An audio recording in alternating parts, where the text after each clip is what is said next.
Hi மக்களே, இன்னைக்கு பார்க்கக்கூடிய இந்த வீடியோவை ஸ்பான்சர் பண்ணுறது நம்ம எஜுகெஸ்ட்டை பயன்படுத்தி உங்களுக்கு தேவையான ஆன்லைன் கோர்சஸை பர்ச்சேஸ் பண்ணி பயன்பெறுங்க. வாங்க வீடியோக்குள்ளே போகலாம்.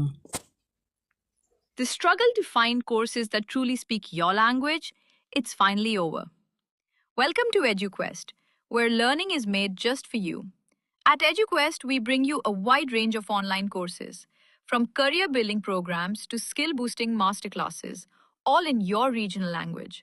Because we believe language should never be a barrier to success. Our courses are tailor made after understanding what today's learners really need. So why wait? Start learning the smarter, simpler way only with EduQuest.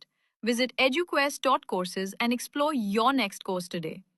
And hey, don't miss out on our exciting offers and promotions. Varkala இந்த இடத்தை பற்றி பார்ப்போம் இந்த வீடியோவில். முன்னாள் வெளிநாட்டு கல்வெட்டுகளில் பாலித என்று அழைக்கப்படும் வர்க்கலா ஒரு பெரிய கடலோர நகராட்சி மற்றும் இந்திய மாநிலமான கேரளத்தின் தலைநகரான திருவனந்தபுரத்தின் வடக்கு புறநகர் பகுதியாகும். கேரளா தொடர்பான புராணங்கள் மற்றும் புராணங்களிலிருந்து கேரள மகாத்மியம் போன்ற நூல்களில் வர்க்கலா பகுதியை கேரளாவின் புனித இடங்களில் ஒன்றாக விவரிக்கின்றன. இதன் வரலாறு: இந்திய பெருங்கடலை ஒட்டியுள்ள பாறைகள் காணப்படும் கேரளாவின் ஒரு பகுதி வர்க்கலா ஆகும்.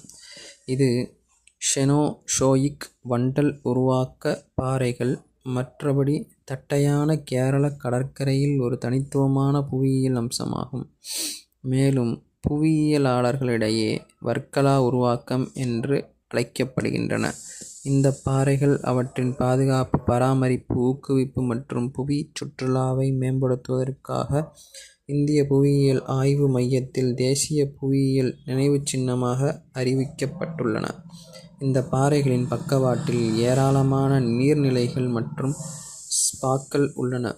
2015ஆம் ஆண்டு சுரங்க அமைச்சகம், இந்திய அரசு மற்றும் இந்திய புவியியல் மையம் ஆகியவை வர்க்கலா பாறைகளை ஒரு புவி பாரம்பரிய தலமாக அறிவித்தது. வர்க்கலா 2000 ஆண்டுகள் பழமையான ஜனார்த்தன சுவாமி கோயிலுக்கு பெயர் பெற்றது. இது இந்தியாவின் ஒரு முக்கிய வைணவ ஆலயமாகும். மேலும் இது பெரும்பாலும் தட்சண காசி என்று அழைக்கப்படுகிறது.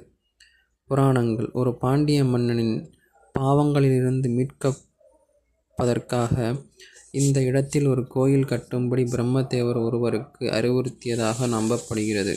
வர்க்கலாவின் பிறப்பு குறித்த பல கட்டுக்கதைகள் உள்ளன.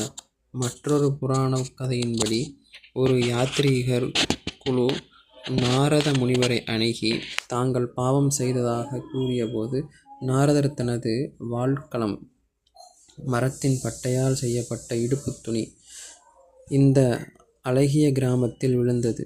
அதனால் அந்த இடம் வர்க்கலா என்று அழைக்கப்பட்டது. நாரதர் யாத்ரீகர்களிடம் பாபநாசத்தில் தங்கள் மீட்பிற்காக பிரார்த்தனை செய்யச் சொன்னார்.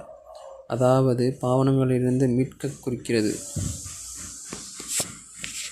கிமு 187 முதல் 75 வரை பண்டைய வர்த்தக வரலாற்றிலும் குறிப்பாக சுங்கா வம்சத்தின் போது வர்க்கலா இந்த இடத்தை பிடித்துள்ளது. இந்த இடம் எரித்ரேயன் கடலின் பெரிப்ளஸ் என்ற பண்டைய கிரேக்க கையெழுத்து பிரதியில் பாலித என்ற பெயரில் அறியப்பட்டது.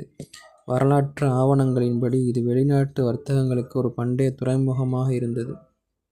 மதம்: 2011 மக்கள் தொகை கணக்கெடுப்பின்படி வர்க்கலா நகராட்சியில் மொத்தம் இந்து மக்கள் 28,000 பேர் ஆகும்.